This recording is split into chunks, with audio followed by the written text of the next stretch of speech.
Culture ZEF, c'est la culture au pays de Brest en 5 minutes.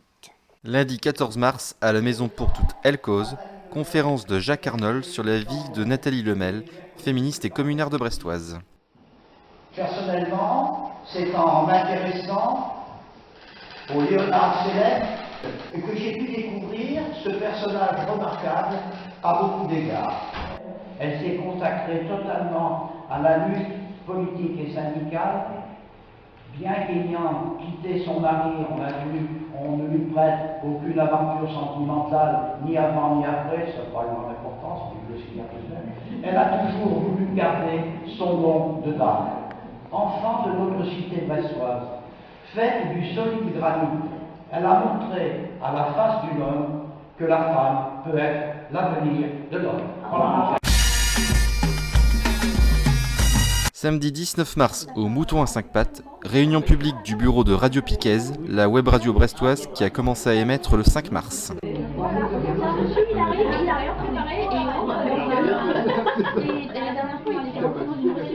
Pour écouter Radio Piquez, www.piquez.space.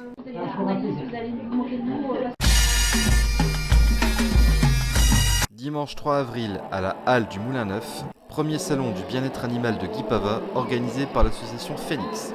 Retrouvez l'association à assophoenix.over-blog.com.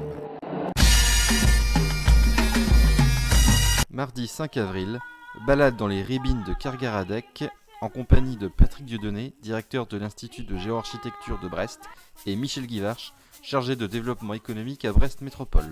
Le parcours fut ponctué de lectures et de chansons. Mercredi 6 avril, comme chaque premier mercredi du mois, scène ouverte Micmac au Comics.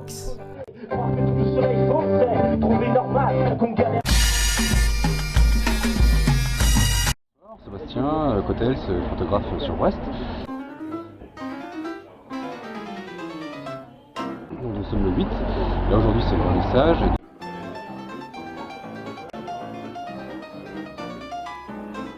Donc j'expose au Baragouin jusqu'au 30 mai.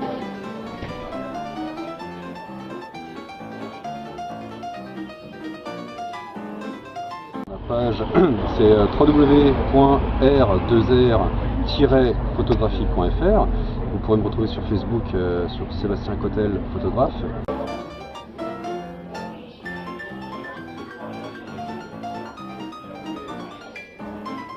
Vous pourrez retrouver portraits et nus artistiques donc jusqu'à fin mai. Jeudi 14 avril au Vauban, conférence de presse de la compagnie Les Fous de la Rampe et de la chorale Peuple et Chansons. Donc on a tiré les clous au maximum. Nous on ne cherche pas du tout, c'est pas un spectacle à but lucratif, on est des associations à but non lucratif dans les deux cas. Donc tout le monde est bénévole, il faut le préciser, sur l'opération.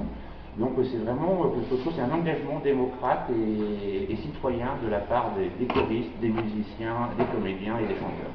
Présentation du spectacle, révolte et combat d'espoir. Il y a beaucoup de chansons qui faisaient partie de leur répertoire, ce qui était d'ailleurs un élément fort et ce qui nous a permis d'aller vers cette chorale, parce que c'était plus facile aussi, bien sûr.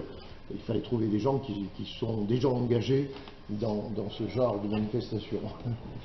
Ces chants nous ont été donc proposés par Jean du Soleil, et effectivement on est très heureux nous de chanter donc comment dire, Ma France de Jean Ferrat, parce que c'est bien sûr depuis 15 ans à la chorale, en gros on a cette chanson à notre répertoire et c'est toujours beaucoup d'émotions.